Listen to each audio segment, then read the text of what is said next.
Let me tell you కుట్టి story. Day 3. So ఒక పెద్దాయన వేరే ఊరికి ప్రయాణం స్టార్ట్ చేసి ఉంటారు, ఏదో ఒక చిన్న పని మీద. వెళ్తూ వెళ్తూ ఉంటారు. మధ్యలో చీకటి పడుతుంది, పెద్ద వర్షం స్టార్ట్ అవుతుంది.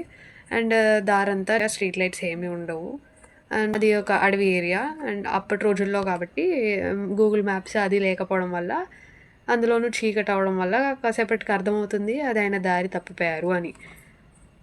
చుట్టుపక్కల ఏమైనా ఇల్లులు ఉన్నాయేమో సహాయం అడుగుదామని చూస్తూ చూస్తూ ఉంటారు. ఒక ఇల్లు కనిపిస్తుంది ఒక దగ్గర. ఆ ఇంట్లోకి వెళ్ళి తలుపు కొడతారు. ఒక పెద్ద ఆవిడ తలుపు ఓపెన్ చేస్తారు. పరిస్థితి అర్థమవుతుంది. సర్లే అని లోపలికి పిలిచి భోజనం పెడతారు. ఆయన ఆ రూమ్లో ఆవిడే కాకుండా ఇంకొక అబ్బాయిని గమనిస్తాడు. చూడంగానే అర్థమవుతుంది ఆ అబ్బాయికి ఏదో హెల్త్ ఇష్యూ ఉంది అని. అడుగుతారు ఆయన, ఏమైందమ్మా ఆ బాబుకి అని అంటే, ఇలా సమ్ హెల్త్ ప్రాబ్లం ఉంది, చూపించాలి డాక్టర్కి అని అంటే, ఈ ఊర్లో ఒకే ఒక డాక్టర్ ఉన్నారు, చాలా ఖర్చు అవుతుంది, ఆయన అపాయింట్మెంట్ కూడా అంత ఈజీగా దొరకదు, చాలా పెద్ద డాక్టర్ ఆయన, అంత ఓపిక కానీ అంత స్తోమత అని నాకు లేక ఇలా ఉండిపోయాము అని అనగానే ఈయన షాక్ అయ్యి, నేనే డాక్టర్ని, నేను ట్రీట్ చేస్తాను అని అంటాడు.